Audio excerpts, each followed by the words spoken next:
MTA International, reaching the corners of the earth.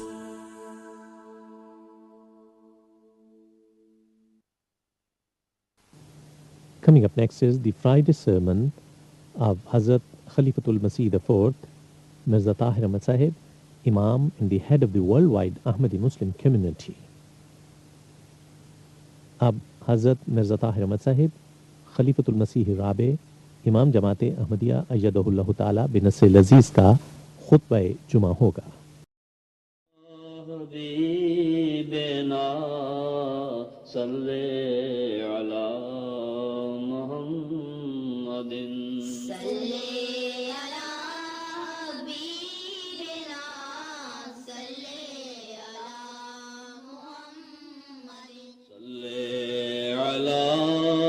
رسولنا صلی علی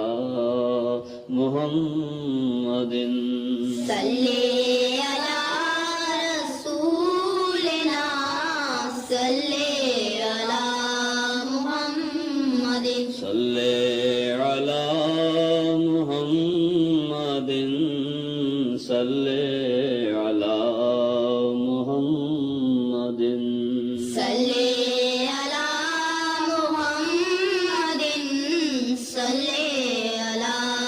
محمد صلی علی محمد صلی.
السلام علیکم ورحمۃ اللہ وبرکاتہ.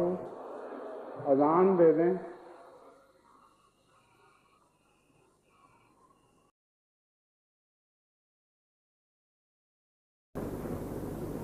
اللہ اکبر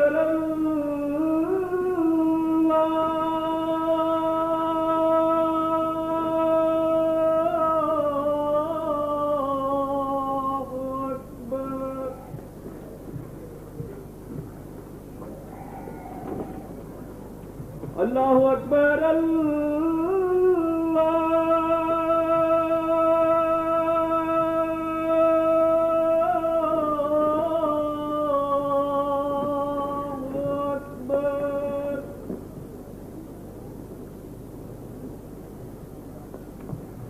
اشہد ان لا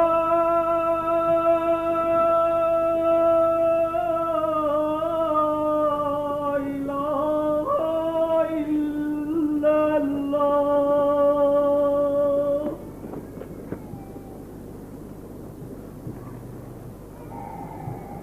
اشہد ان لا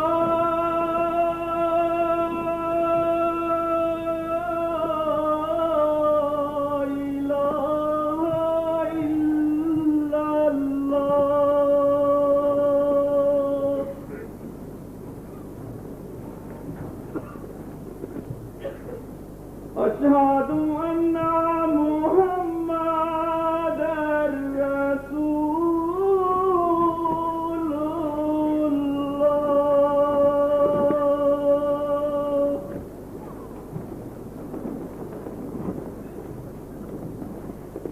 أشهد أن محمدًا رسول الله.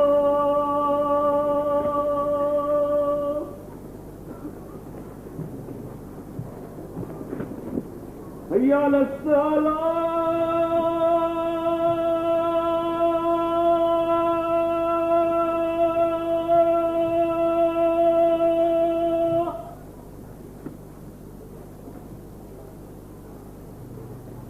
حي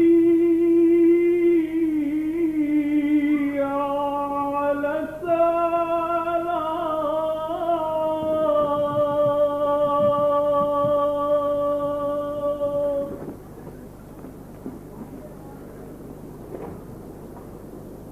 حي على الفلاح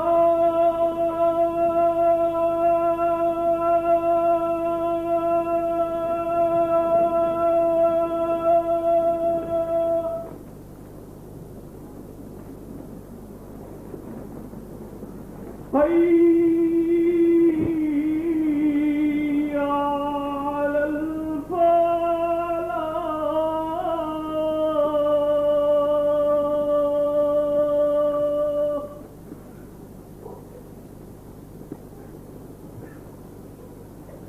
الله أكبر الله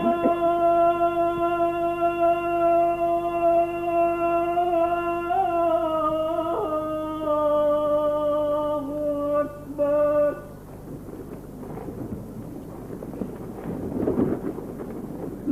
لا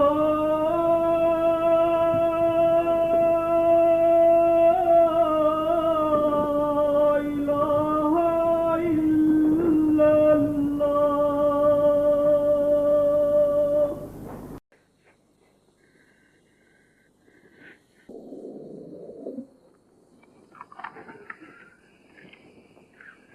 أشهد أن لا إله إلا الله وحده لا شريك له أشهد أن لا إله إلا الله وحده لا شريك له أشهد أن لا إله إلا الله وحده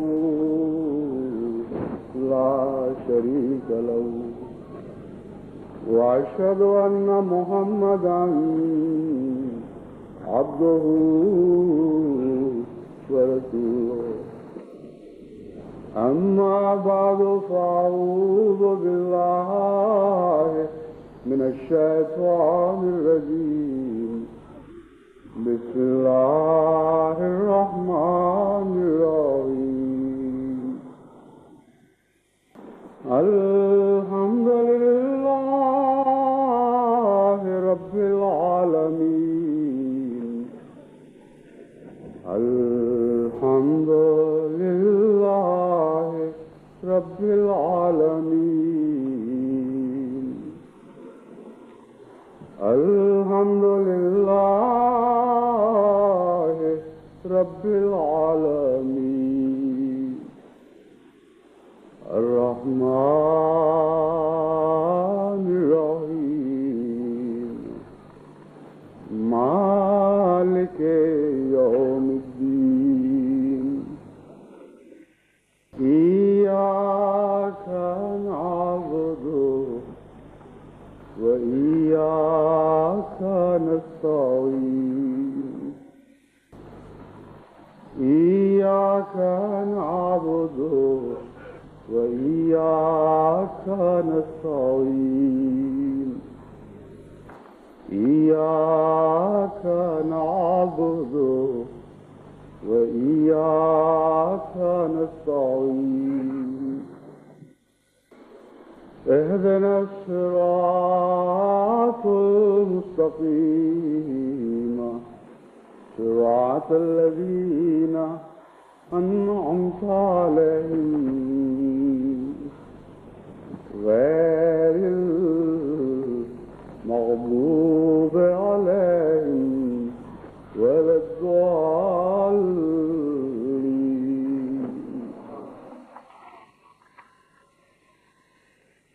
چند دن پہلے ہم ہر بات کا آخری کی نسبت سے ذکر کر رہے تھے کہ یہ پہلی صدی کا آخری جمعہ ہے، یہ پہلی صدی کی فلاں آخری بات ہے، یہ پہلی صدی کی فلاں آخری بات ہے. اب دن بدلے ہیں، اور اگلی صدی کی پہلی باتیں کرنے کا وقت آ گیا ہے۔ چنانچہ اس پہلو سے خدا کے فضل و رحم کے ساتھ آج ہم سب کو احمدیت کی دوسری صدی کا پہلا جمعہ پڑھنے کی توفیق عطا ہو رہی ہے۔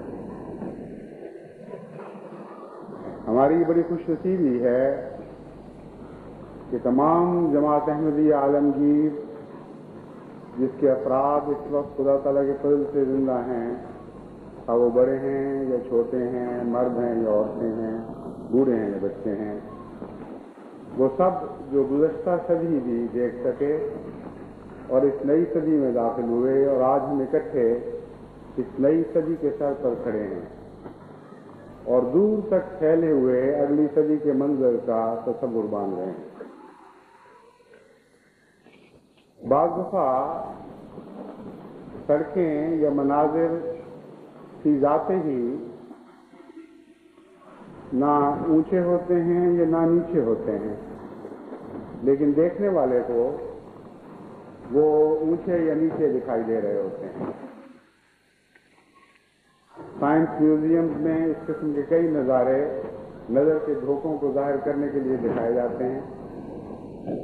گزشتہ مرتبہ جب مجھے کینیا جانے کا اتفاق ہوا تو وہاں ایک سڑک کے اوپر قافلے کے جملہ افراد کی رائیں بٹ گئیں۔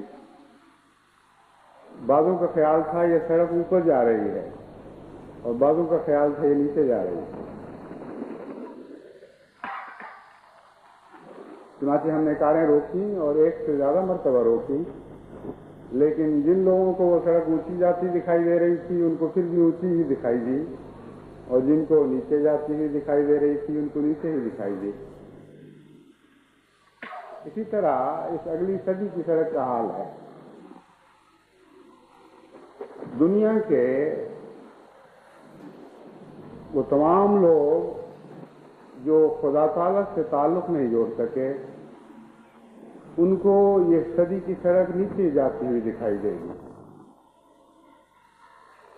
ان کے لیے تنزل اور پھر تنزل اور پھر تنزل کے سوا کچھ نہیں لکھا ہوا، لیکن وہ سارے خوش نصیب جو آج خدا سے تعلق جوڑ چکے ہیں یا کل جوڑیں گے یا پرسوں جوڑیں گے، ان کے لیے صدی کی یہی سڑک بلندیوں کی طرف حرکت کرتی ہوئی دکھائی دے گی، اور صرف دکھائی ہی نہیں دے گی، واقعتاً ان کو ہر قدم بلندیوں کی طرف لے کے جائے گی۔ بس جماعت احمدیہ کو بھی آج اس آئندہ صدی کے اس کنارے پر کھڑے ہو کر یہ صدی کی سڑک بلند ہوتی ہوئی دکھائی دے رہی ہے اور آسمان کی رفتوں سے باتیں کرتی ہوئی دکھائی دے رہی ہے۔ آج ہم جس مقام پر کھڑے ہیں، بلا شبہ اگلی صدی کے آغاز پر وہ لوگ جو اس زمانے میں تیسری صدی کا منہ دیکھ رہے ہوں گے، وہ اس طرح حیرت سے ہمیں نیچے کی طرف دیکھیں گے کہ گویا ہم ہزاروں کوسوں کی مسافت پر ان سے نیچے کھڑے ان کو بلندی کی طرف دیکھ رہے ہیں۔ ایک یہ ہے منظر جو نظر کے اور زاویے کے اختلاف سے پیدا ہوتا ہے، اور جیسا کہ میں نے گزشتہ خطبے میں بیان کیا تھا، اس منظر کو اگر پلٹ کر دیکھا جائے تو آج جو ہم پچھلی صدی کو سر جھکا کر دیکھ رہے ہیں، گویا احمدیت ابھی آغاز ہی میں تھی اور آج کے مقابل پر دنیاوی طاقتوں کے لحاظ سے کوئی بھی حیثیت نہیں رکھتی تھی، لیکن اچانک جب ہم منظر بلند تبدیل کریں، نظریہ تبدیل کریں، زاویہ بدلیں، تو ہمیں معلوم ہوگا کہ صدی کا وہ کنارہ اتنی بلندی پر ہے کہ اگر ہم اس کی طرف دیکھیں تو ہمارے سر کا لباس، سر کی ٹوپی اتر جائے، اور جس طرح کہا جاتا ہے کہ بلندی کی طرف دیکھتے ہوئے پگڑی سنبھال کر دیکھنا چاہیے، ہمیں ان بلندیوں کی طرف دیکھتے ہوئے پگڑیاں سنبھالنی چاہیے۔ حضرت اقدس مسیح موعود علیہ السلام جس صدی کے سر پر کھڑے تھے، اس نئے نقطۂ نگاہ سے، اس نئے زاویے سے دیکھا جائے تو وہ اس دور کی بلند ترین جگہ تھی۔ اور حضرت اقدس مسیح موعود علیہ الصلوۃ والسلام اپنے زمانے سے 1300 سال پہلے جب دیکھتے تھے تو اپنی پگڑی سنبھال کر دیکھتے تھے. حضرت اقدس محمد مصطفیٰ صلی اللہ علیہ وآلہ وسلم کی طرف نگاہ جاتی تھی تو آپ کے قدموں پر نگاہ پڑا کرتی تھی. بس دیکھیں واقعات ایک ہی سے ہیں اور زاویے بدلنے سے اور نقطہ نگاہ بدلنے سے کس طرح مناظر یک دفعہ تبدیل ہو جاتے ہیں. بس ایک پہلو سے تو ہم یقیناً بلندی کی طرف جائیں گے اور وہ پہلو ہے احمدیت اور اسلام کا غلبہ اور اس کی ترقی اور دنیاوی لحاظ سے عددی لحاظ سے جماعت کا ہر پہلو سے وسعت اختیار کرنا. لیکن میں آپ کو دوسرے پہلو کی طرف بھی متوجہ کرنا چاہتا ہوں. تعداد میں آپ لاکھوں کروڑوں گنا زیادہ ہو جائیں، اگر رفتوں کا حقیقی تصور آپ نے تبدیل ہونے دیا، اگر تعداد ہی کو معیار ترقی سمجھ لیا تو پھر آپ کی نجات کی کوئی ضمانت نہیں دی جا سکتی. جہاں رفتوں کا تصور باندھیں وہاں آج سے 100 سال پہلے ہی نہیں بلکہ 1400 سال پہلے نگاہ کریں. حضرت مسیح موعود علیہ الصلوۃ والسلام نے جس صدی کا آغاز کیا اس کی بلندی کی طرف بھی دیکھیں اور آج سے 1400 برس پہلے حضرت اقدس محمد مصطفیٰ صلی اللہ علیہ وآلہ وسلم نے جس بلندی سے بنی نوع انسان کو مخاطب فرمایا اس کی طرف بھی نگاہ کریں اور وہ رفتیں حاصل کرنے کی کوشش کریں. وہ رفتیں تعداد سے کوئی تعلق نہیں رکھتی، دنیاوی وجاہتوں سے اس کا کوئی بھی رشتہ نہیں، ان کا کوئی بھی رشتہ نہیں. جب حضرت اقدس محمد مصطفیٰ صلی اللہ علیہ وآلہ وسلم ایک تھے اس وقت ساری کائنات کا خلاصہ آپ ہی تھے جن کو مخاطب کر کے اللہ تعالیٰ نے فرمایا لولا کا لما خلقت الافلاک، اے میرے پیارے بندے اگر تجھے پیدا کرنا مقصود نہ ہوتا تو میں ساری کائنات کو پیدا نہ کرتا. بس اصل رفتیں وہی ہیں جو روحانی رفتیں ہیں، جو خدا کی نگاہ میں رفتیں کہلاتی ہیں اور ان کا دنیاوی وجاہتوں اور عددی اکثریت سے کوئی بھی تعلق نہیں. بس آپ آج اس صدی کے سر پر کھڑے ہیں اور آج آپ وہ لوگ جو میرے ساتھ اس خطبے میں شریک ہیں اس صدی کا پہلا خطبہ پڑھ رہے ہیں، پہلا خطبہ سن رہے ہیں اور پہلا جمعہ پڑھ رہے ہیں. اس اولیت کو روحانی اولیت میں تبدیل کرنے کی ہمیشہ کوشش کرتے رہیں. زمانے کے لحاظ سے آپ کو ایک اولیت عطا کی گئی ہے، روحانی اقدار کے لحاظ سے، علمی اقدار کے لحاظ سے، مذہبی اقدار کے لحاظ سے، تقویٰ کے لحاظ سے، خدا سے تعلق اور محبت اور پیار کے لحاظ سے اور بنی نوع انسان کی سچی ہمدردی کے لحاظ سے اول بننے کی کوشش کریں، کیونکہ آپ کو خدا نے صدی کے سر پر کھڑا کر کے آج تمام دنیا میں اول قرار دے دیا ہے. اور تم تمام خوبیوں میں اول ٹھہریں جو خدا کی نگاہ میں اول قرار دیے جانے کا پیمانہ قرار دی جاتی ہیں. آج جو آپ میرے ساتھ خطبہ جمعہ پڑھ رہے ہیں، خطبہ سن رہے ہیں یا جمعہ پڑھ رہے ہیں، آپ کو میں یہ اطلاع، خوشکن اطلاع بھی دیتا ہوں کہ اس وقت اس آواز کو موریشس کے احمدی بھی سن رہے ہیں اور جرمنی کے احمدی بھی سن رہے ہیں. یہ وہ صدی کا پہلا خطبہ ہے جس کو آسمانی رسل و رسائل کے ذریعے سے، جس کو سیٹلائٹ ہک اپ کہتے ہیں، سب سے پہلے موریشس کی جماعت نے سننے کا انتظام کیا اور اب مجھے اطلاع ملی ہے کہ جرمنی کی جماعت نے بھی اس خطبے کو براہ راست سننے کا انتظام کیا ہوا ہے.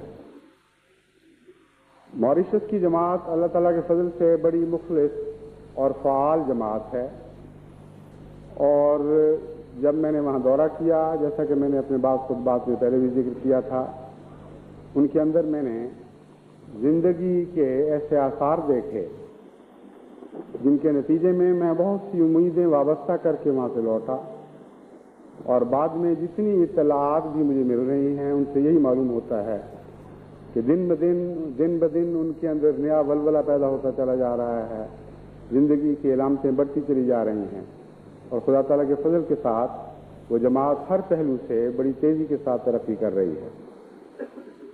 اسی طرح جرمنی کی جماعت کا حال ہے۔ نوجوانوں کی یہ جماعت خدا تعالیٰ کے فضل سے بہت ہی فعال اور دین کی راہ میں قربانیاں کرنے میں تمام دنیا کی جماعتوں میں اولین جماعتوں میں شامل ہے۔ اس پہلو سے خدا تعالیٰ نے ان کو یہ اولیت بھی عطا فرما دی کہ یہ دونوں جماعتیں آج اس اہم تاریخی خطبے میں ہم سب کے ساتھ اسی طرح شریک ہیں جس طرح ہم اکٹھے ایک جگہ بیٹھے ہوں۔ بس میں آپ سب کو بھی اور ان سب کو بھی جو براہ راست میری آواز کو سن رہے ہیں، اور دنیا کے ان تمام احمدیوں کو بھی جو آج براہ راست اس آواز کو نہیں سن رہے لیکن کل یا پرسوں سن سکیں گے، دل کی گہرائی سے نکلی ہوئی مبارکباد پیش کرتا ہوں اور السلام علیکم ورحمۃ اللہ وبرکاتہ کا تحفہ پیش کرتا ہوں۔ اللہ تعالیٰ کا جتنا بھی شکر ادا کیا جائے ممکن نہیں ہمارے لیے کہ ہم اس شکریہ کا حق ادا کر سکیں۔ گزشتہ صدی نے ہم پر اتنے احسانات کی بارشیں نازل فرمائیں، اس کثرت کے ساتھ خدا کی رحمتوں کے نشان ہم نے نازل ہوتے دیکھے، اتنے عظیم خطرات سے خدا تعالیٰ نے جماعت کو محفوظ اس طرح نکالا جس طرح محبت کرنے والے دو بازوؤں میں سمیٹ لیا گیا ہو، اور بسا اوقات ایسے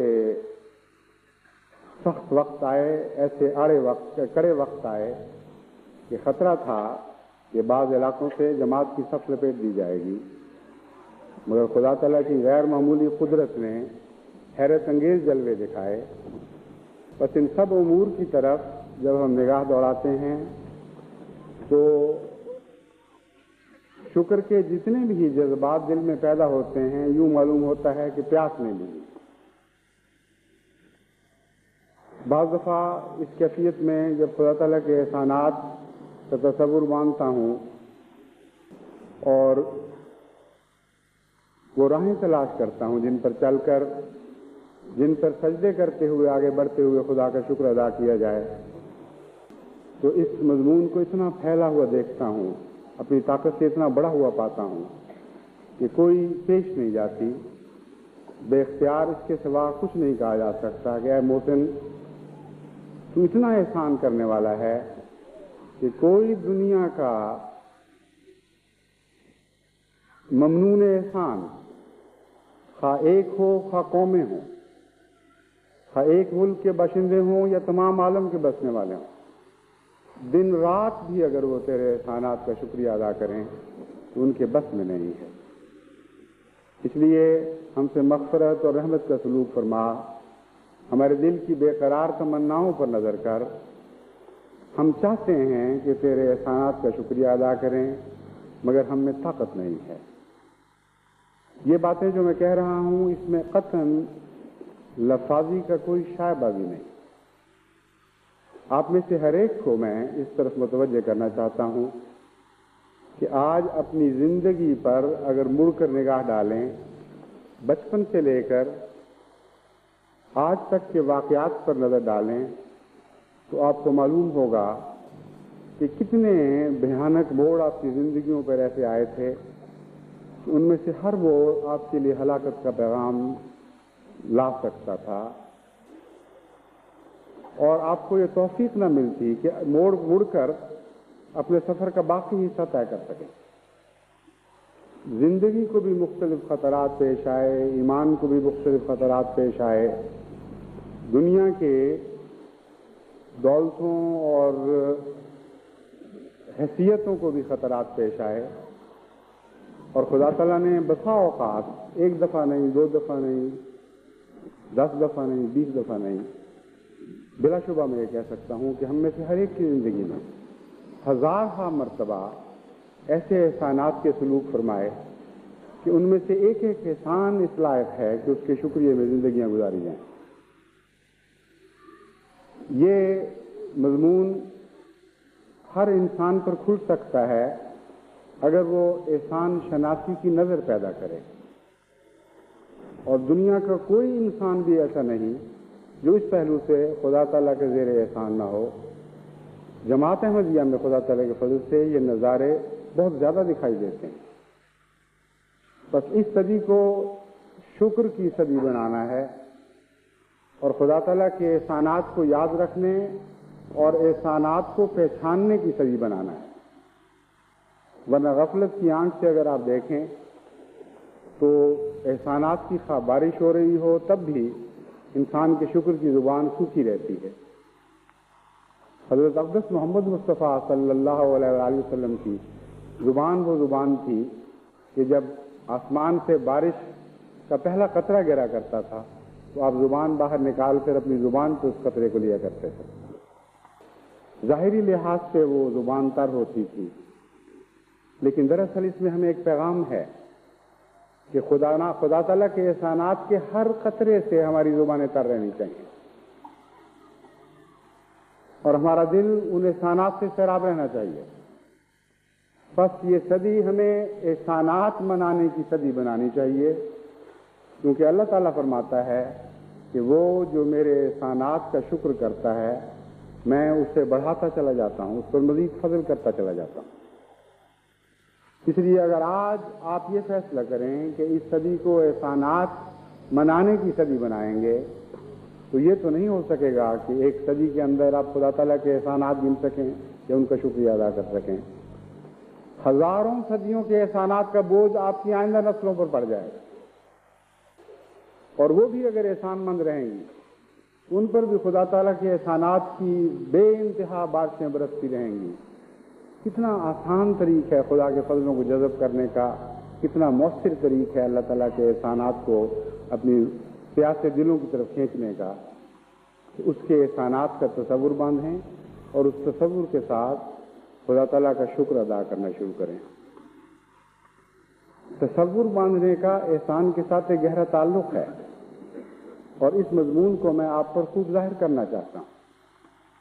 بہت سی زبانیں آپ نے دیکھی ہوں گی جو ہر وقت خدا تعالیٰ کی تسبیح و تحمید میں حرکت کر رہی ہوتی ہیں، اور بہت سے ایسے ہاتھ بھی دیکھے ہوں گے جن میں تسبیحیں تھامی ہوں گی، اور زبان کی ہر حرکت کے ساتھ تسبیح کے دانے بھی ہر وقت گردش میں رہتے ہیں۔ لیکن کیا واقعتاً اس زبان کی حرکت اور دانوں کی گردش کے ساتھ خدا تعالیٰ کے احسانات بھی دلوں میں اسی طرح گردش کرتے ہیں؟ یہ ہے وہ سوال جس کے جواب پانے کے نتیجے میں ہر شخص کی تسبیح کی ایک حیثیت مقرر کی جاتی ہے، اور خدا کی نظر میں صرف اسی تسبیح کی حیثیت ہے جو دل کے پردوں پر گردش کر رہی ہے۔ بس سچی تسبیح احسانات کے عرفان کے نتیجے میں عطا ہوا کرتی ہے، اور اس عرفان کو حاصل کرنے کے لیے کسی لمبی جد و جہد کی ضرورت نہیں ہے، ایک اندرونی بیداری کی ضرورت ہے، اندرونی طور پر شعور کو جگانے کی ضرورت ہے۔ صبح جس حال میں حضرت صلی اللہ علیہ وآلہ وسلم آنکھیں کھولا کرتے تھے، آنکھ کھلنے کے ساتھ ہی خدا کے شکر کا اظہار شروع ہو جاتا تھا، اور پہلی بات یہ کرتے تھے کہ اے خدا تو نے کتنا احسان فرمایا کہ مجھے ایک قسم کی موت کے منہ سے نکال کر دوبارہ زندگی عطا کی۔ آج میں تیرے فضل کے نتیجے میں، تیرے رحم اور کرم کے نتیجے میں آنکھیں کھول رہا ہوں۔ یہ حضرت محمد مصطفیٰ صلی اللہ علیہ وآلہ وسلم کی آنکھیں تھیں جو بظاہر نیند سے اٹھنے کے وقت کھلا کرتی تھی، لیکن فی الحقیقت نیند کی حالت میں بھی کھلی رہتی تھی۔ آپ کے عرفان کا یہ عظیم مقام تھا کہ آپ ایک موقع پر فرماتے ہیں کہ بظاہر میری آنکھیں سو جاتی ہیں مگر میرا دل کبھی نہیں سوتا، اور نیند کی حالت میں بھی ہمیشہ اللہ تعالیٰ کے احسانات کے تصور میں تسبیح و تحمید میں مصروف رہتا ہے۔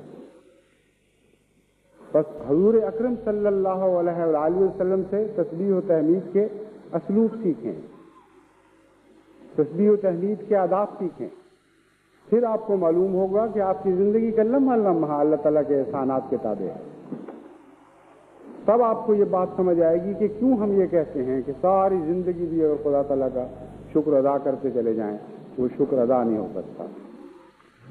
ہر سانس جو ہم لیتے ہیں، ہر ہوا کا ذرہ جو ہر سانس میں ہم لیتے ہیں، اللہ تعالیٰ کے احسانات کی نشاندہی کر رہا ہوتا ہے۔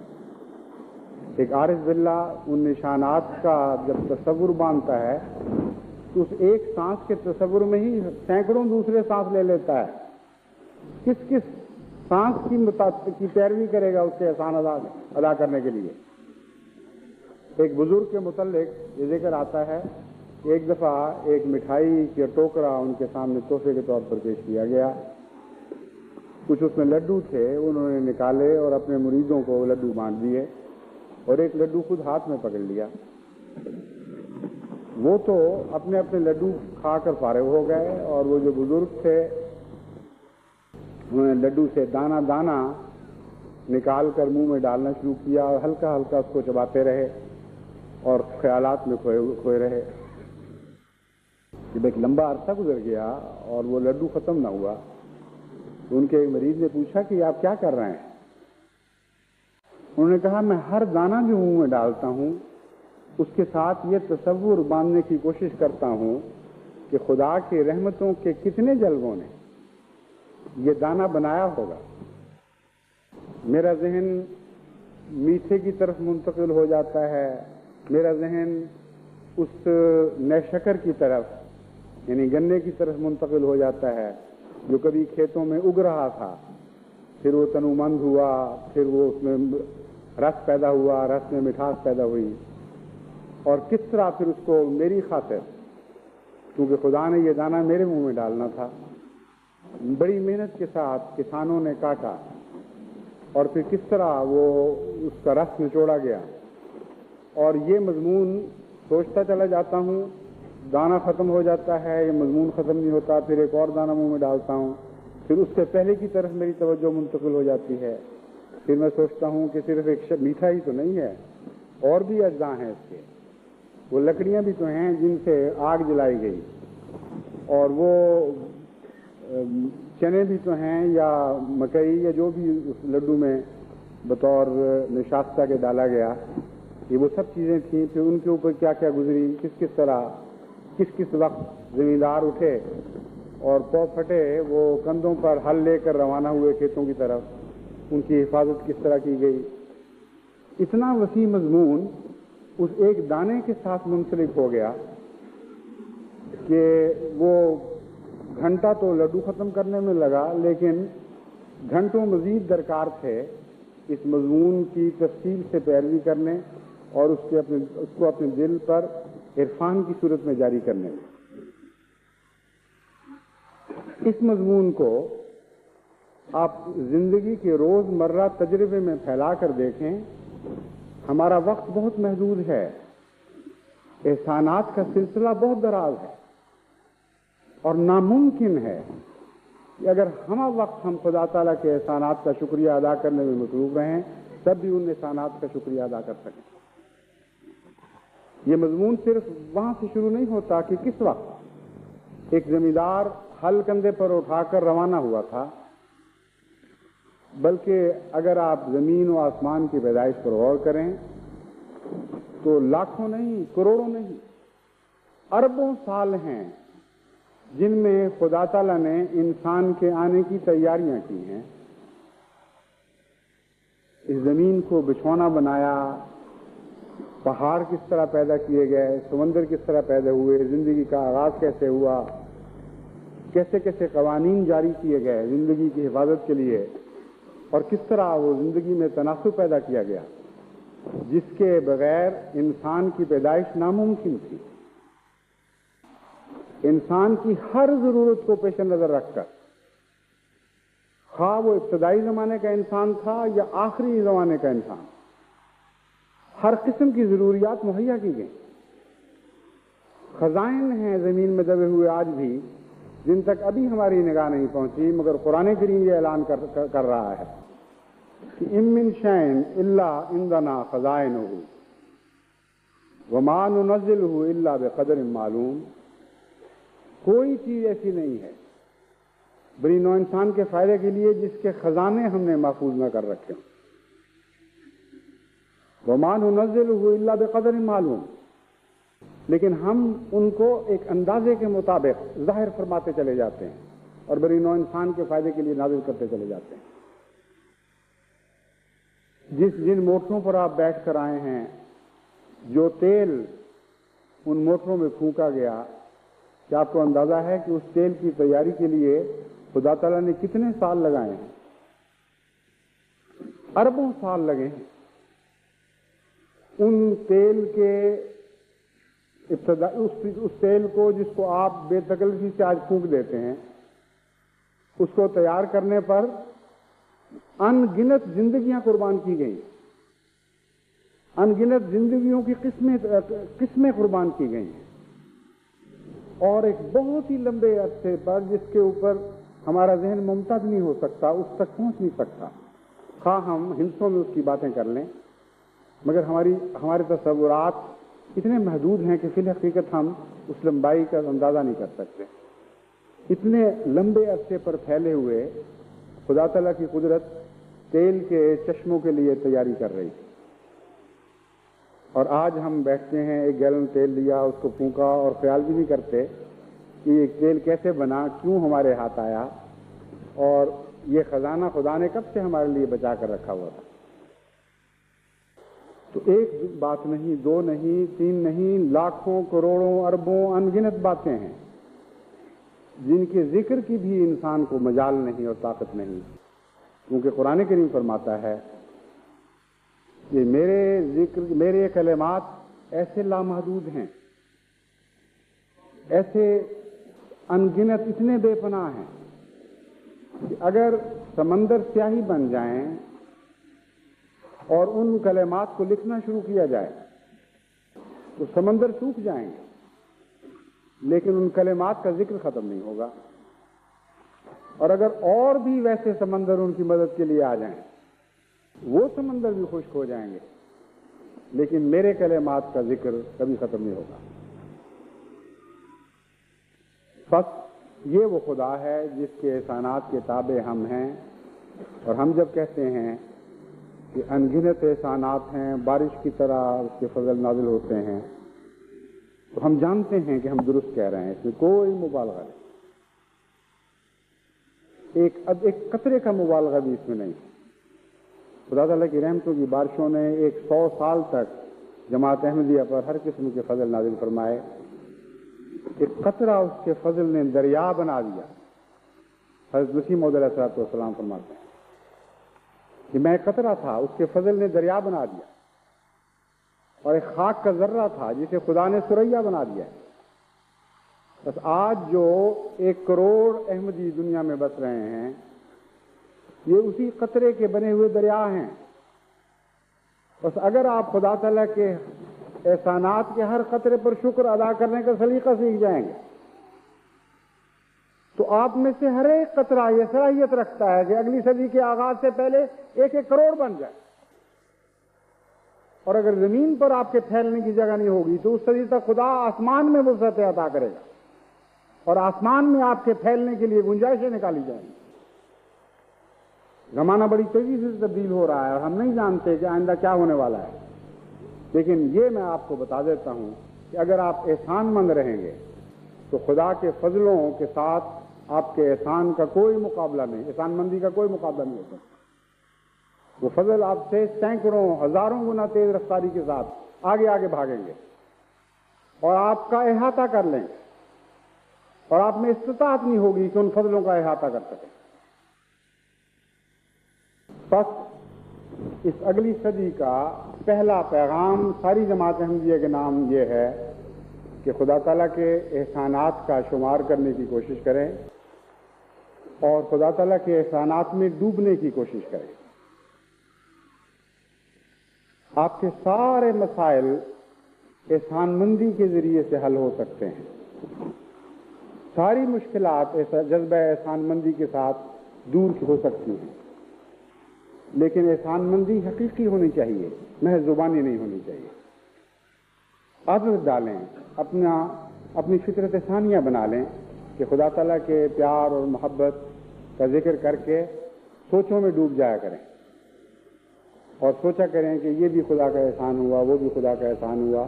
آج جو ہم اس وقت زندگی کی سانس لے رہے ہیں اور ایک جگہ اکٹھے بیٹھے ہوئے ہیں، یہ بھی تو اللہ تعالیٰ کا احسان ہے، اور بے شمار احسانات کا مجموعہ ہے۔ اس ضمن میں چند ایک چھوٹی اور باتیں بھی آپ کو بتاتا ہوں، وہ کوئی سنجیدہ مضامین تو نہیں، لیکن چونکہ پہلے کی بات شروع ہوئی ہے اس لیے آج کے خطبے میں بعض پہلی باتیں میں آپ کے سامنے بیان کرنا چاہتا ہوں کہ جو اس طرح قطرہ کے طور پر شروع ہوئی ہیں۔ آج جیسا کہ آپ جانتے ہیں ہمارا یہ پہلا خطبہ ہے، میرا یہ پہلا خطبہ ہے اگلی صدی کا جو میں آپ کے سامنے پڑھ رہا ہوں۔ جہاں تک خطبہ نکاح کا تعلق ہے، اس صدی کا پہلا خطبہ نکاح مکرم ڈاکٹر عبدالحمید صاحب مرحوم کی بچی نیرہ باہری حمید کا پڑھا گیا۔ باہری حمید ہالینڈ کی ایک مخلص احمدی خاتون ہیں جن کا نکاح ثانی ڈاکٹر عبدالحمید صاحب مرحوم سے ہوا تھا، جو سید ارشد باقی عبدالباقی ارشد صاحب کے والد تھے۔ انہوں نے مجھے ایک خط لکھا کہ میری بیٹی کا نکاح ہونا ہے اور میری دلی خواہش ہے کہ اگلی صدی کا پہلا نکاح یہ ہو۔ چنانچہ وہ اس پہلو سے مجھے ان کی بات بہت پسند آئی۔ واقعی ایک تاریخی سعادت ہے کہ اگلی صدی کا پہلا خطبہ نکاح جو خلیفہ وقت پڑھے، وہ جس کا بھی ہو جماعت میں ہمیشہ ایک خاص اعزاز کے ساتھ یاد کیا جائے گا۔ نکاح کے ساتھ اب میں دوسرا پہلو بیان کرتا ہوں جنازے کا۔ اس صدی کا پہلا جنازہ مکرم عبدالسلام خان صاحب مرحوم کا پڑھا گیا، جو آج ہی 1 بجے یعنی جمعے سے پہلے پڑھا گیا۔ عبدالسلام خان صاحب مرحوم صوبہ سرحد سے تعلق رکھنے والے ایک معزز پٹھان خاندان کے فرد تھے۔ آپ کے والد نے جب 1908 میں بیعت کی تو صوبے کے گورنر نے حکم دے کر آپ کے خاندان کو صوبہ بدر کر دیا۔ 1918 میں خان صاحب بطور احمدی پیدا ہوئے اور ہمیشہ بڑے ہی اخلاص اور وفا کے ساتھ جماعت سے وابستہ رہے۔ بڑے دعاگو بزرگ تھے۔ ان کی یہ خواہش تھی کہ میں اگلی صدی تک پہنچوں۔ اللہ تعالیٰ نے اس خواہش کو اس طرح بھی پورا فرما دیا کہ اس صدی کا پہلی نماز جنازہ جو خلیفہ وقت نے ادا کی وہ خان صاحب مرحوم مغفور کی تھی۔ اس صدی کا پہلا بچہ جو میرے علم میں آیا اور جسے میں نے اس صدی کا پہلا احمدی بچہ قرار دیا، وہ آپ کے امیر آفتاب احمد خان صاحب کا نواسا ہے،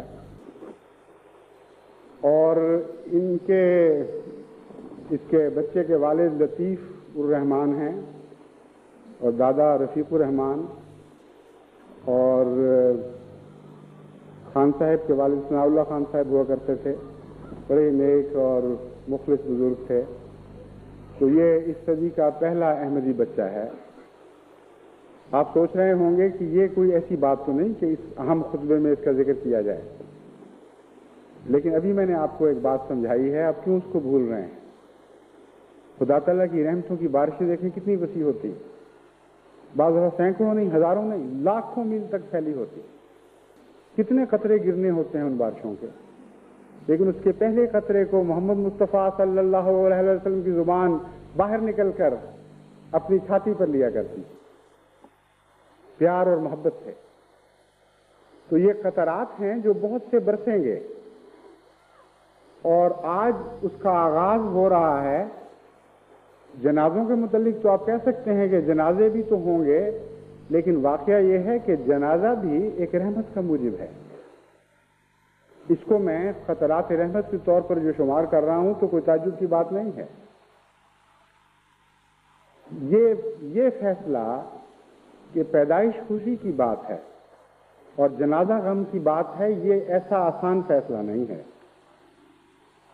حضرت مسیح بعض باتوں کا ذکر کرتے ہوئے کہتے ہیں کہ ایسا شخص جو ہو اس پر تف ہے، لعنت ہے کہ اس دن پر جس دن وہ پیدا ہوا۔ ایسا شخص جو ان باتوں سے محروم رہے یا ایسی بدیوں میں مبتلا ہو، بسا اوقات دنیا کے عام محاورے میں ہم کہتے ہیں لعنت ہے اس دن پر جس دن وہ پیدا ہوا۔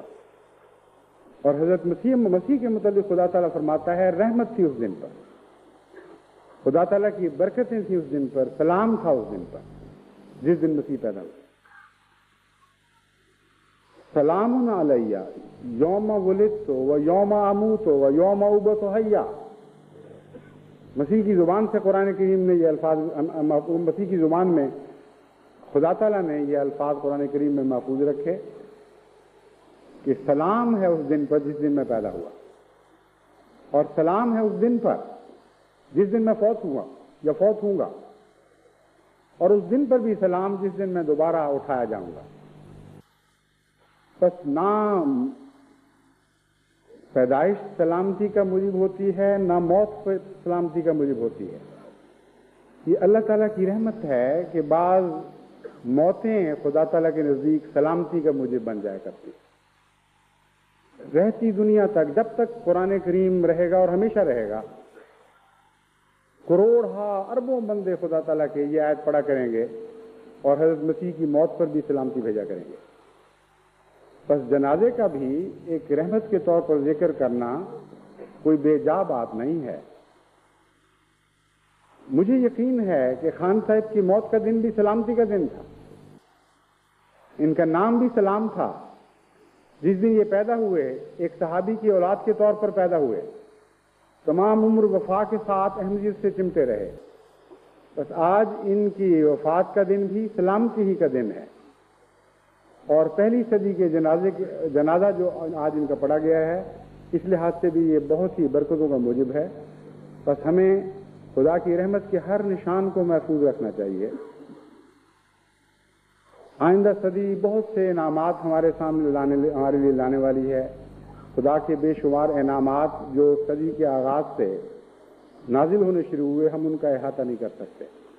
بہت سی ایسی باتیں ہیں جن کا علم بعد میں ہوگا، لیکن ایک بات میں آپ کو بتانا چاہتا ہوں سب سے آخر پر، لیکن سب سے اہم۔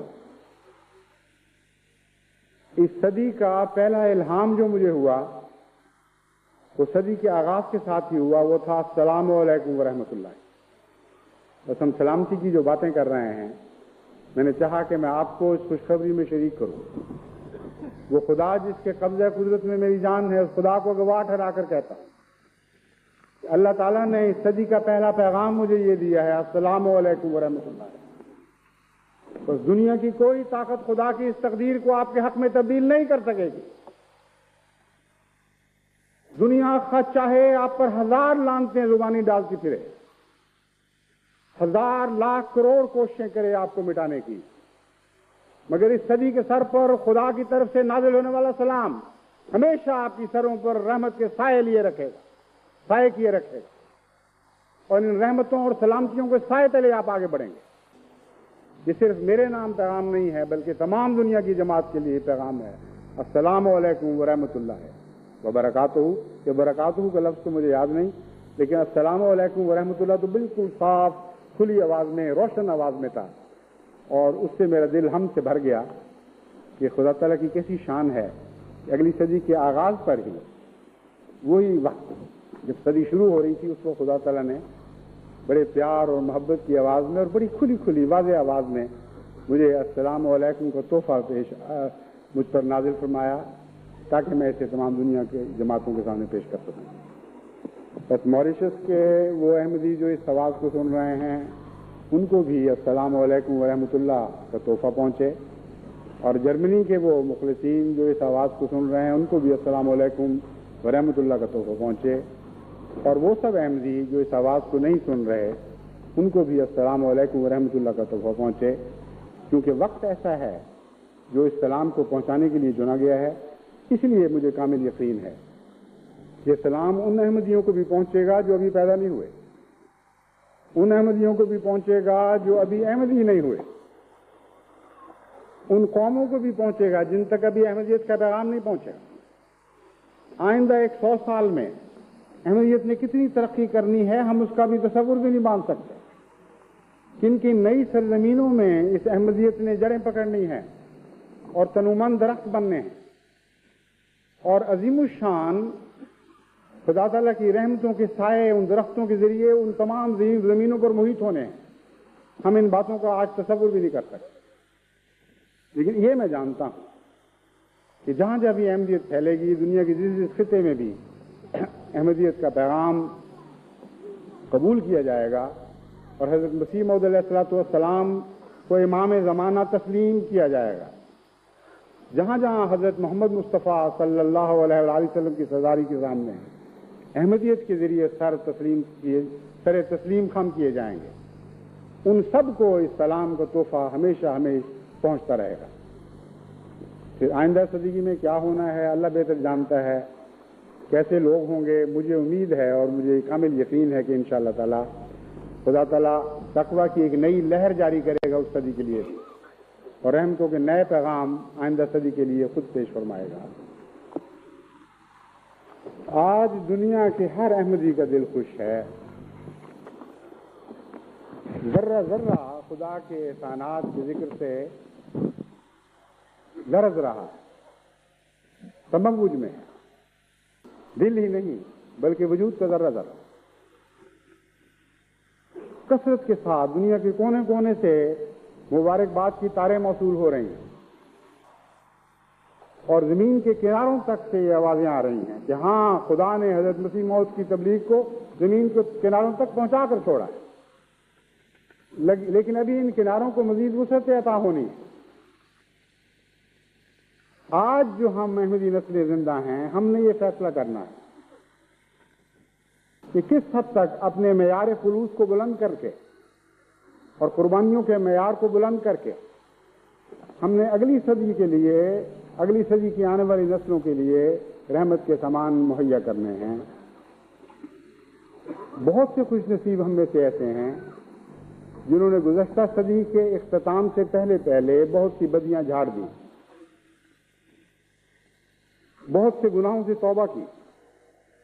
بہت سے خوش نصیب ایسے ہیں جنہوں نے نئی روحانی زندگی پائی۔ بہت سے ایسے ہیں جنہوں نے مجھے خط لکھے کہ ہم نے جب مسلسل خطبات سن کر اپنے نفس کا جائزہ لیا کہ کس حد تک ہم متقی ہیں اور کس حد تک یہ اہلیت رکھتے ہیں کہ اگلی صدی کے سر پر کھڑے ہوں، تو ہم نے اپنے آپ کو بے حد گناہگار پایا، بلکہ اس لائق نہ پایا کہ ہم احمدی کہلائیں۔ لیکن آج اگلی صدی میں داخل ہونے سے پہلے ہم تجدید بیعت کرنا چاہتے ہیں، کیونکہ کامل خلوص اور کامل عزم کے ساتھ، پختہ عزم کے ساتھ ہم نے یہ فیصلہ کر لیا ہے کہ ہمارا پہلا وجود مر کر پچھلی صدی میں دفن ہو جائے گا اور ایک نیا روحانی وجود اگلی صدی میں داخل ہوگا۔ بس یہ وہ جماعت ہے جس میں ہزاروں لاکھوں کو خدا نے نئی زندگیاں عطا کی، نئے وجود بخشے گئے، نئے خلق نصیب ہوئے، بہت سی بدیاں ان کو جھڑ کر پچھلی صدی میں جا پڑی۔ آئندہ ان نیکیوں کی حفاظت کرنے کے سامان کرنے ہیں، ان نیکیوں کو پھیلانے کے سامان کرنے ہیں، اور وہ سب لوگ احمدی جو ابھی تک اپنی بہت سی کمزوریوں کو دور نہیں کر سکے، خواہش کے باوجود دور نہیں کر سکے، اور میں جانتا ہوں کہ لاکھوں ایسے انسان ہوں گے، ایسے احمدی ہوں گے جو کوشش کے باوجود اپنی تمام کمزوریوں کو دور نہیں کر سکے، تو میں ان کو متوجہ کرتا ہوں کہ اس صدی کی نئی فضا میں جو تموج پیدا ہوا ہے، جو نیکی کے ذکر کے ساتھ دلوں میں اللہ تعالیٰ نئے ولولے پیدا کر رہا ہے، ان سے استفادہ کرتے ہوئے ابھی وقت ہاتھ سے نہیں نکلا، ان خاص لمحات سے استفادہ کرتے ہوئے آج بھی کوشش کریں کہ اپنی کمزوریاں دور کریں اور پاک اور صاف ہو کر نئے وجود خدا تعالیٰ سے حاصل کریں، کیونکہ آپ پر اگلی صدی کی آنے والی نسلوں کی بہت ہی عظیم ذمہ داریاں ہیں۔ آپ میں سے ہر ایک کو خدا تعالیٰ نے ایک قسم کی تجدید کے مقام پر کھڑا کیا ہے۔ دین اسلام کو جو آئندہ خطرات درپیش ہیں ان کا علاج آج آپ نے کرنا ہے، اگر آپ کو اس بات کا شعور ہو۔ آپ کے تقوی کا معیار بڑھنے سے آئندہ آنے والے خطرات کا مقابلہ ہوگا۔ آج کی نسل نے یہ فیصلہ کرنا ہے کہ کس کامیابی کے ساتھ اسلام کی جنگیں دنیا کے مختلف ممالک میں لڑی جانے والی ہیں۔ آپ کا ہتھیار تقوی کا ہتھیار ہے، اس کے سوا کوئی اور ہتھیار نہیں ہے جو آپ کے ہاتھوں میں تھمایا گیا ہے۔ دعا کا تقوی کے ساتھ ایک گہرا تعلق ہے۔ آسمان سے جو اعجاز نازل ہوا کرتے ہیں ان کا براہ راست تقوی کے معیار سے تعلق ہوا کرتا ہے۔ بس اپنے تقوی کا معیار بلند کریں اور وہ زیادہ راہ لیں جو 100 سال تک آئندہ نسلیں کھاتی رہیں۔ اس لیے آئندہ صدی میں کیا ہونا ہے اس کا فیصلہ آج کے احمدیوں نے کرنا ہے، ان کے دلوں نے کرنا ہے، ان کے اخلاص نے کرنا ہے، ان کے نیک اعمال نے کرنا ہے، اور ان کے ان فیصلوں اور عزائم نے کرنا ہے کہ ہر صورت میں ہم نے اپنی بدیوں کو جھاڑنا ہے اور نیکیوں کو اختیار کرنا ہے اور نیکیوں کی حفاظت کرنی ہے۔ بس میں امید رکھتا ہوں کہ اللہ تعالیٰ کے فضل سے جماعت تقوی کے ایک نئے معیار پر نئی صورت میں ابھرے گی اور نئی شان کے ساتھ دنیا کے سامنے ظاہر ہوگی۔ ایسی شان کے ساتھ ظاہر ہوگی کہ وہ دنیا کی آنکھوں کو خیرہ کر دے۔ آپ کی زبانوں میں وہ طاقت نہیں ہے دنیا کو تبدیل کرنے کی جو آپ کے خاموش تقوی میں طاقت ہے۔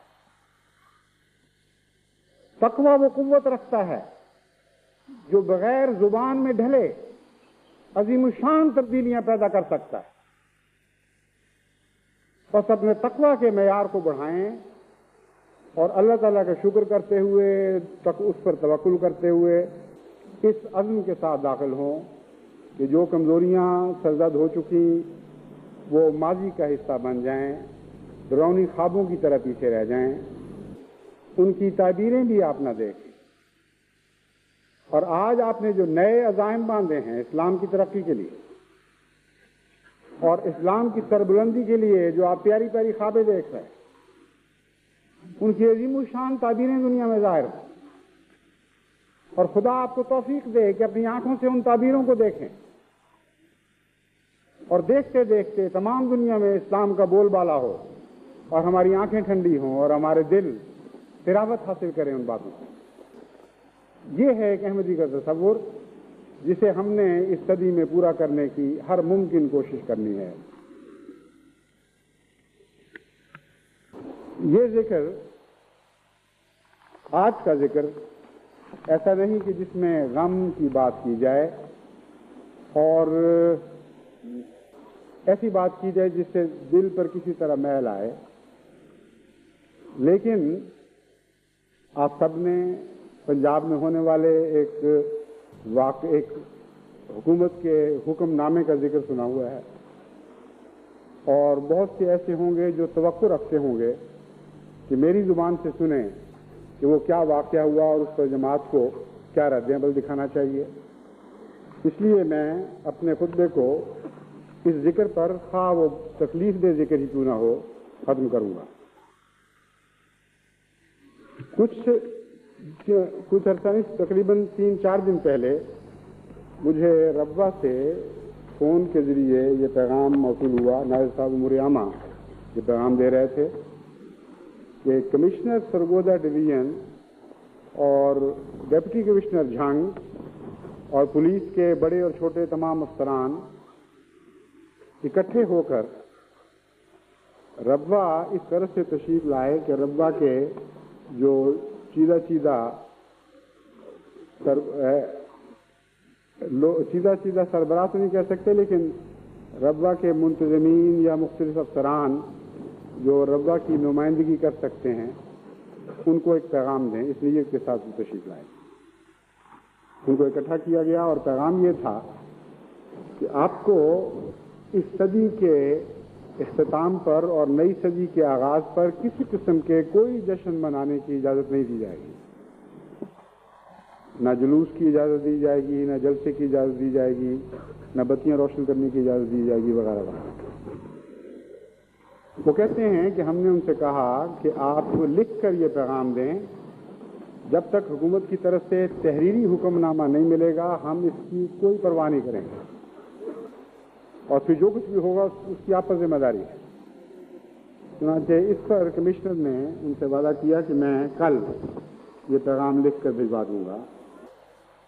ان کا اندازہ یہ تھا کہ اس تحریری پیغام میں تاخیر اس لیے کی جا رہی ہے تاکہ جماعت عدالت کی طرف رجوع نہ کر سکے، اور آگے جو رخصتیں آ رہی ہیں ان سے حکومت فائدہ اٹھا لے، اور جب تک عدالت تک جماعت پہنچے اس سے پہلے پہلے یہ دن گزر چکے ہوں۔ اتنا ان کی طبیعت پر بوجھ تھا اور اتنا آواز میں غم تھا کہ بات کرتے ہوئے آواز لرز رہی تھی۔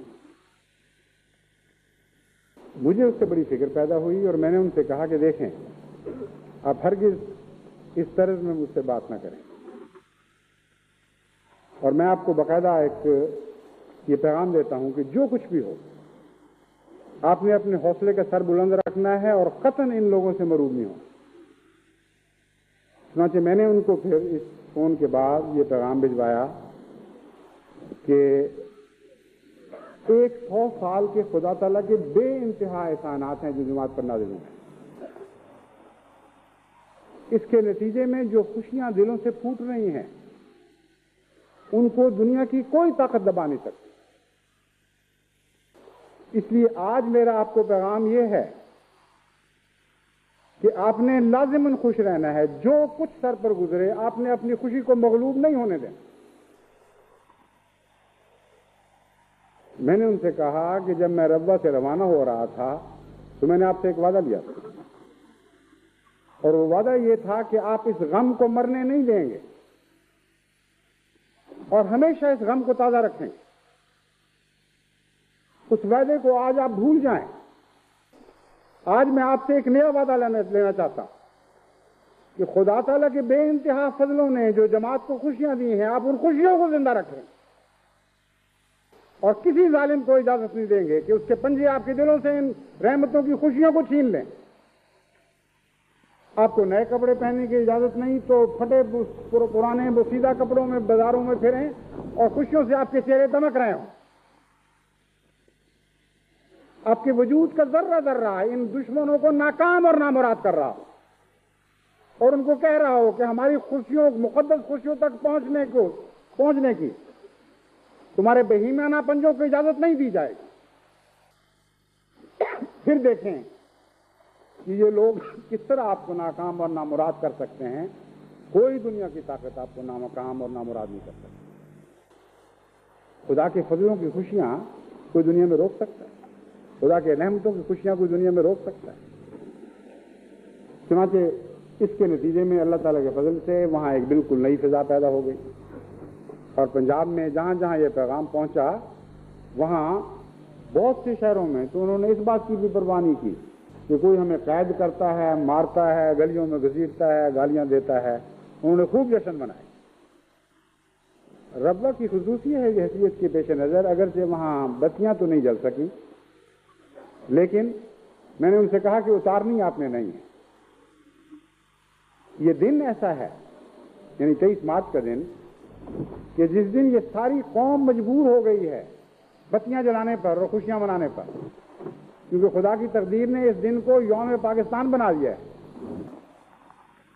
اس لیے ان گھروں کی بتیاں احمدیت کی خوشیاں منا رہی ہوں گی خدا کی نظر میں،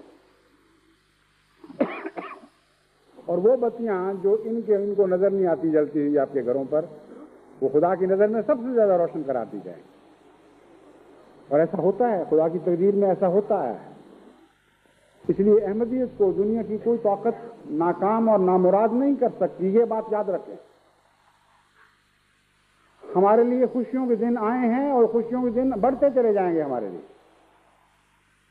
ہمارے لیے خوشیاں ایسی مقدر ہو چکی ہیں جو ہماری راتوں کو بھی دن بنا دیں گی. میں آپ کو یقین دلاتا ہوں, ایک ذرہ بھی مجھے اس بات میں شک نہیں کہ یہ نئی صدی احمدیت کے لیے نئی نئی خوشیاں لے کر آنے والی ہے. بس خوشی سے اچھلو اور کودو اور خدا کی رحمتوں پر شکر کے لیے اور تیاری کرو.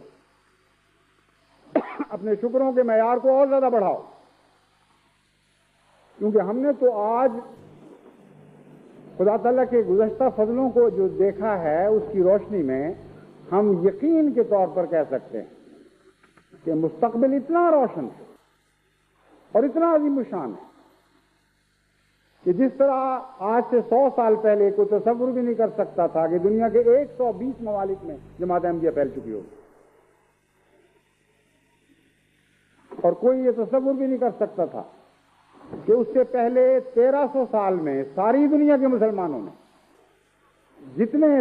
جتنی زبانوں میں قرآن کریم کے تراجم کیے ہیں اس سے دگنی زبانوں میں چند سال میں جماعت احمدیہ کو توفیق ملے گی کہ وہ تراجم کر کے ساری دنیا میں ان مقدس صحیفے کے ترجموں کو پھیلا. کوئی وہم کر سکتا تھا کہ اس زمانے میں؟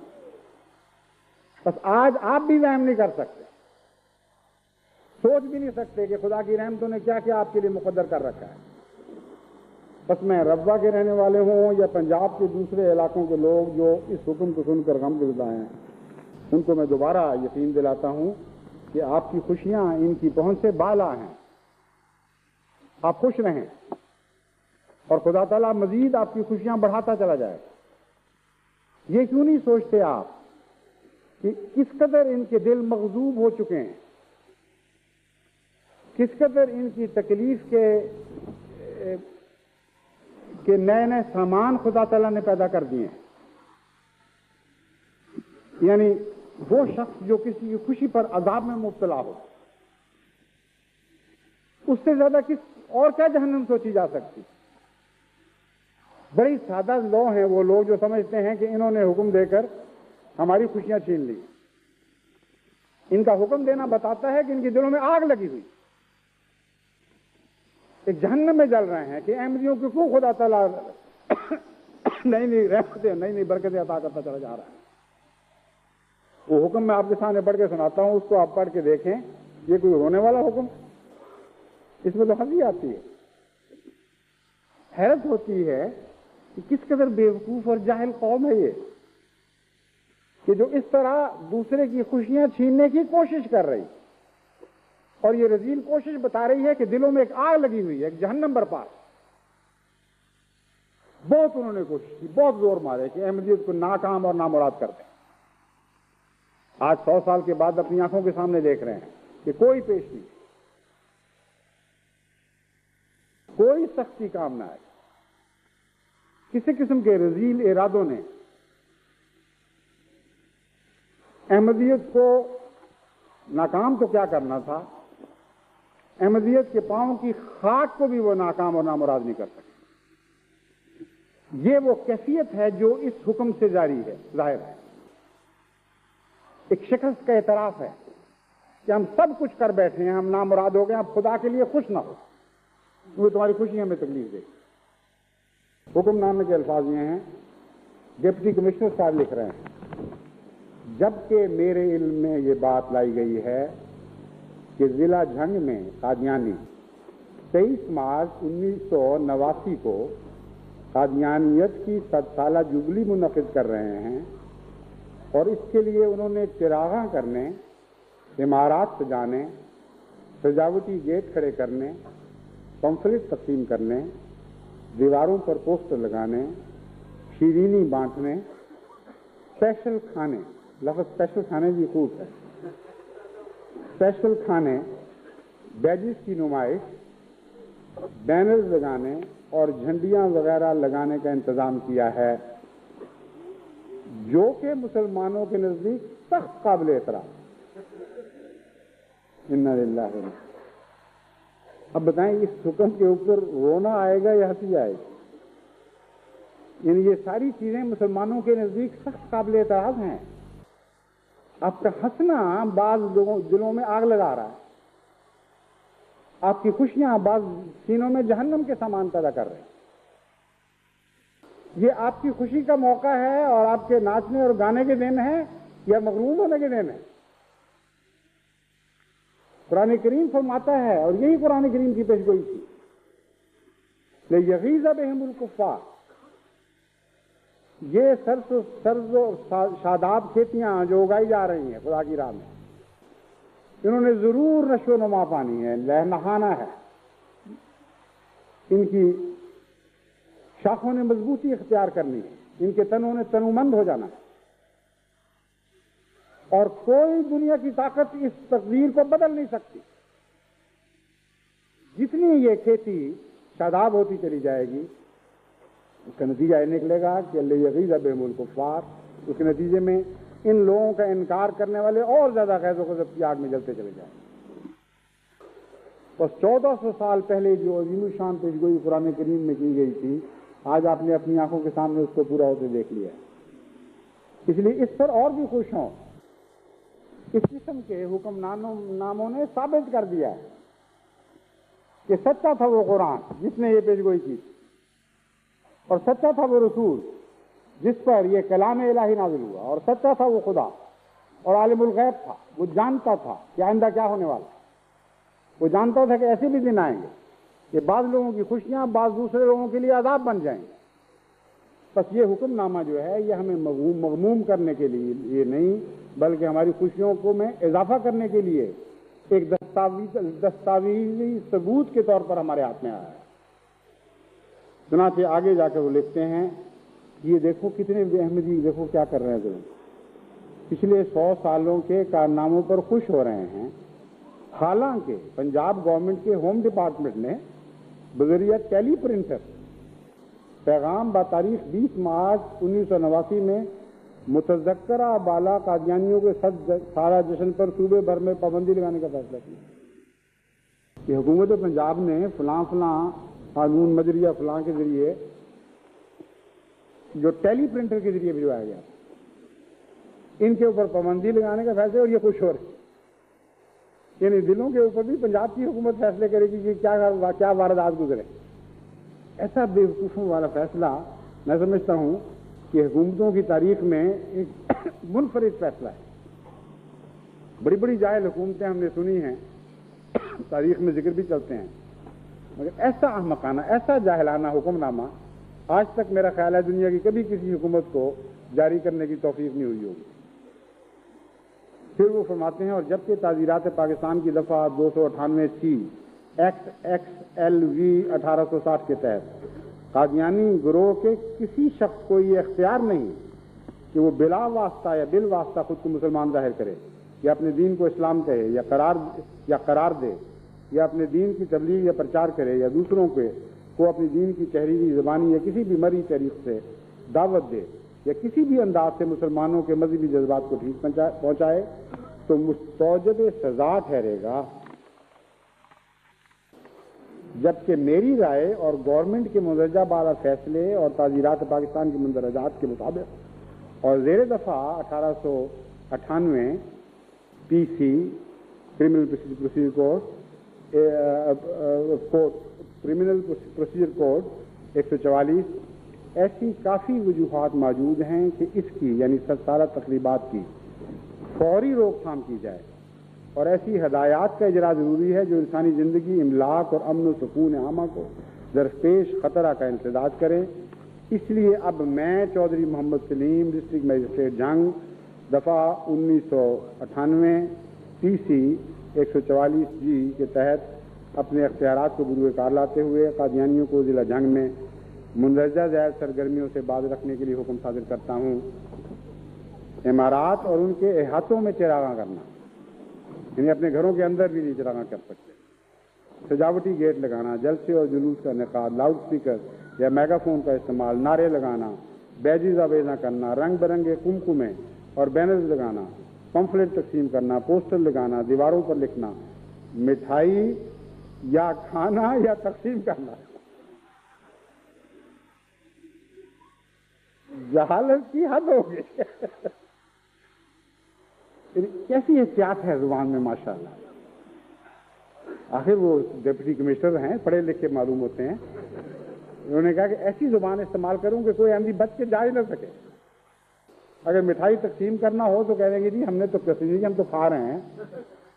فرماتے ہیں مٹھائی یا کھانا یا تقسیم کرنا, اور کوئی ایسی حرکت جو بالواسطہ یا بلا واسطہ مسلمانوں کے مذہبی جذبات انگیخت یا مجروح کرنے کا موجب ہو. بالواسطہ یا بلا واسطہ. اب ہم تو سانس لیتے ہیں تو آپ کے جذبات مجروح ہوتے ہیں, ہم کریں کیا؟ آپ سانس لینا تو نہیں چھوڑ سکتے, اور تمہیں طاقت نہیں ہے کہ احمدیت کے سانس بند کر سکو. تمہاری مجال نہیں ہے کہ احمدیوں کی خوشیاں چھین سکو. تم ایک ضلع کے ڈپٹی کمشنر ہو کے یہ خدائی کی باتیں کرتے ہو. خدا کی قسم تمام دنیا کی حکومتیں بھی مل کر اگر ایسے ذلیل اور رذیل فیصلے کریں گی تب بھی احمدیوں کے دلوں سے ان کی خوشیاں نہیں چھین سکے. تم 100 سال کی خوشیوں پہ اس قدر نامرادی کا اظہار کر رہے ہو. تمہیں کیا پتا کہ اگلے 100 سال تمہیں کیا دکھانے کے لیے آ رہے ہیں. اپنی دلوں کی جہنموں کو ٹھنڈا کرنے کے لیے جو سامان کر سکتے ہو کرو, لیکن خدا کی قسم احمدیت کی آنے والی صدی بے شمار اور بے انتہا خوشیاں لے کر آئے گی, اور کوئی دنیا کی طاقت نہیں جو ان خوشیوں پر دلوں پر اپنے پنجے گاڑ سکے.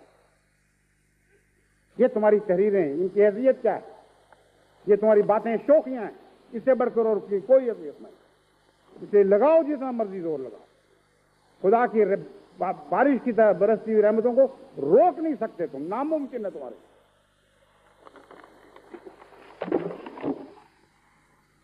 دستخط کرنے کا آخر پر جیسے کس شان سے ذکر فرمائے, میرے ہاتھ اور عدالت کی مہر سے آج مورخہ 21 مارچ 1989 کو جاری کیا گیا. چودھری محمد سلیم ڈسٹرکٹ مجسٹریٹ. ابھی تمہاری ڈسٹرکٹ مجسٹریٹی وہاں نہیں کام کر سکی جسے آپ تم حکم دے رہے, ساری دنیا سے تم احمدیوں کی خوشیاں چھین لو گے. حیثیت کیا ہے, توفیق کیا ہے؟ اور تم سمجھتے ہو کہ تم حکومت کے کرندہ ہو, تمہارے ہاتھ میں ایک تحریر لکھی ہے, اور شاید تم یہ بھی سمجھتے ہو کہ تمہارا دل اس تحریر میں نہیں ہے, صرف تمہارے ہاتھ مجبور ہیں, اور اس لیے تم سزا نہیں پاؤ گے. مگر میں تمہاری یہ غلط فہمی دور کرنی چاہتا ہوں. مجھے یاد ہے حضرت مسلم ماؤد کے گھر کی تلاشی کا جب حکم دیا گیا, پنجاب گورنر کی طرف سے 1953 کی بات ہے,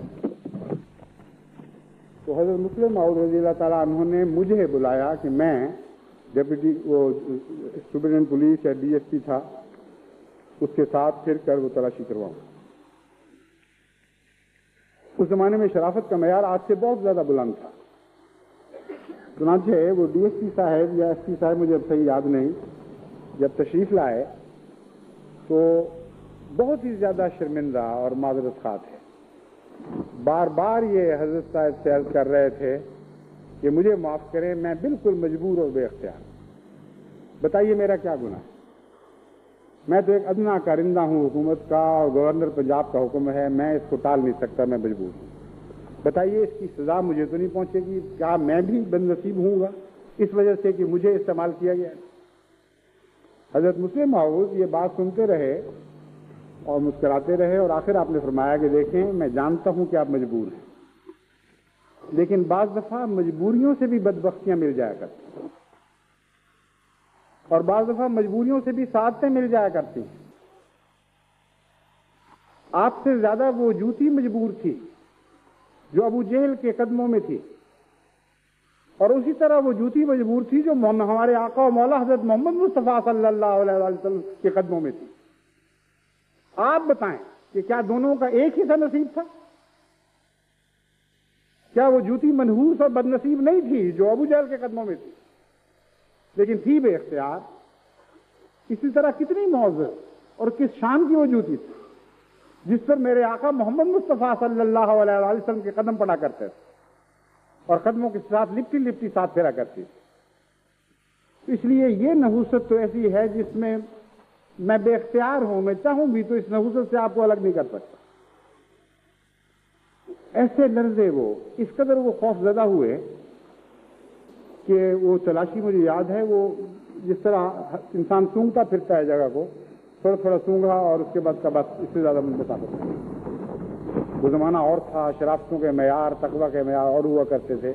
اب تو ہم نے پانیوں میں بہتے بہتے ایک اور سی فضا میں سر نکالا ہے.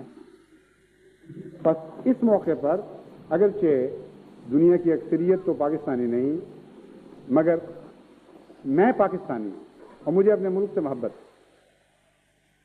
اور پیار ہے اپنے وطن سے. میں مجبور ہوں، اور نہیں تو میرے تعلق کی خاطر، میری خاطر اس بدنصیب ملک کے لیے دعا کریں کہ جتنے دن باقی ہیں بدنصیبیوں کے اللہ تعالیٰ دور فرما دے، ان رذیل اور کمینی حکومتوں کے صفیں لپیٹ دے جو صرف اسلام کے نام پر نہیں، وطنیت کے نام پر بھی داغ ہیں اور انسانیت کے نام پر بھی داغ ہیں. حماقتوں کی پوٹیں ہیں، اس کے سوا ان کی کوئی حیثیت نہیں. تمام دنیا میں ہمارے عزیز وطن کو بدنام کرنے کا موجب بن گئے. بس اللہ دن بدلے اور موسم تبدیل فرما دے اور جلد از جلد ہمارا ملک اس قسم کی نحوستوں سے آزاد ہو اور خدا کی رحمتوں اور برکات کا موجب بنے.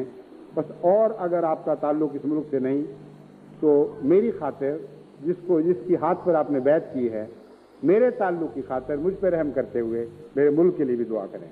اللہ تعالیٰ آپ کا حامی و ناصر.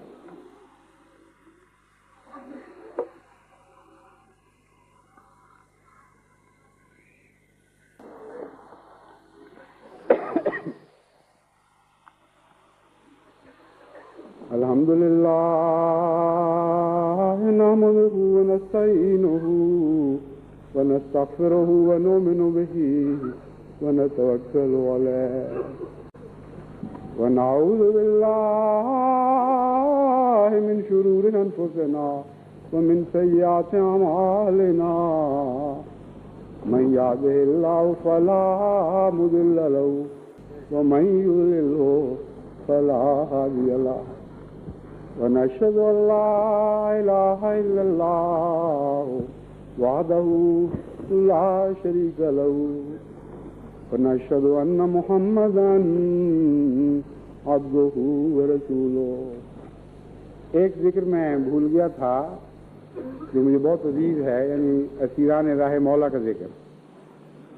ہم نے دعائیں کی، گریہ گزاری کی کہ اے خدا اگلی صدی کے آغاز سے پہلے ان کے بندھن ٹوٹ جائیں اور وہ بھی ہماری طرح آزادی کی سانس لیتے ہوئے ہماری خوشیوں میں شریک ہوں. لیکن وہ مالک ہے، ہم مدنہ بندے ہیں.